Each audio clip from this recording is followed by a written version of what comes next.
যে সমস্ত পশুর দ্বারা কুরবানি হয়, 1 নাম্বার অন্ধ, কানা, খোড়া, যেই মানে অর্থাৎ পা ভাঙা, যেটা ঈদগাহ পর্যন্ত নিজে নিজে যাইতে পারে না, এমন পশুর দ্বারা কুরবানি হবে না। অন্ধ পশুর দ্বারা কুরবানি হবে না, কানা পশুর দ্বারা কুরবানি হবে না, যেই পশুর পা ভেঙে গেছে, ঈদগাহ পর্যন্ত যাইতে পারে না, অর্থাৎ চলাফেরা করতে পারে না, ছেড়ে যাওয়া নিয়ে যাওয়া লাগে, এমন পশুর দ্বারাও কুরবানি হবে না।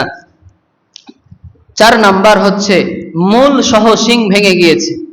শিং একটা সাধারণত আমরা যেটা দেখতে পাই, এটা শিংয়ের খলস থাকে, এই খলসের মধ্যে একটা মগজ থাকে, মূল থাকে শিংয়ের, এই শিংয়ের মূল সহ যদি শিং ভেঙে যায় গোড়ার থেকে, এই পশুর দ্বারাও কুরবানি দেওয়া যাবে না।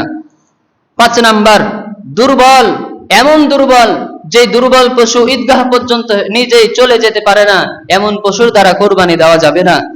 6 নাম্বার পঙ্গু, যেই পশুটা হাঁটতেই পারে না, পা হাত কেটে গেছে অথবা ভেঙে গেছে, এমন পঙ্গু পশুর দ্বারা কুরবানি দেওয়া যাবে না। 7 নাম্বার জন্মগতভাবে মোটেই নেজ নেই, মোটেও কান নেই, জন্মগতভাবে মোটেও কান নেই অথবা একটা কান সম্পূর্ণ কেটে গেছে, এমন পশুর দ্বারাও কুরবানি দেওয়া যাবে না। আমি কথাটা বললাম জন্মগতভাবে একটা কান নেই অথবা একটা কান সম্পূর্ণ কেটে গেছে, 3 ভাগের 1 ভাগ যদি কেটে থাকে, অল্প কেটেছে, এর দ্বারা কুরবানি দেওয়া যাবে, কিন্তু সম্পূর্ণ একটা কান যদি কেটে যাওয়া থাকে, সেই পশুর দ্বারা কুরবানি দেওয়া যাবে না। 8 নাম্বার অধিকাংশ কান ও লেজ যদি কাটা হয়, তাহলে এর দ্বারা কুরবানি হবে না। 9 নাম্বার অধিকাংশ দৃষ্টি চলে গেছে, অর্থাৎ খাবার চিনতে পারে না, এমন পশুর দ্বারাও কুরবানি হবে না। 10 নাম্বার যে পশুর নাক নেই, এমন পশুর দ্বারাও কুরবানি হবে না, অর্থাৎ জন্মগতভাবেই সমস্যা ছিল। 11 নাম্বার মোটেও দাঁত নেই, কোনো কারণে দাঁত পড়ে গিয়েছে, এমন মোটেও দাঁত নেই, অর্থাৎ এটার দ্বারা ভুল বুঝবেন না, আপনারা অনেকেই মনে করেন বয়স হলে একটা দাঁত বের হয়, একটা দুইটা দাঁত বের হয়, এই দাঁতের কথা মূলত এটা নয়।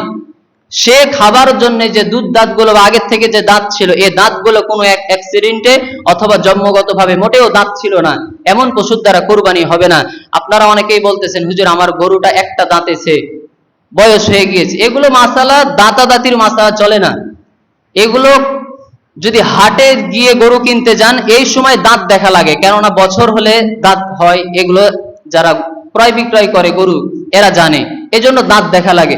অনেক গরু বাড়িতেই লালন পালন করেছেন, যে গরুটা এখনো দাঁত হয়নি কিন্তু বয়স হয়ে গিয়েছে, কুরবানি দেওয়ার যে 2 বছর বয়স হয়ে গিয়েছে, সেটার দ্বারা কুরবানি দিয়ে দিতে পারবেন, কোনো সমস্যা নেই। 12 নাম্বার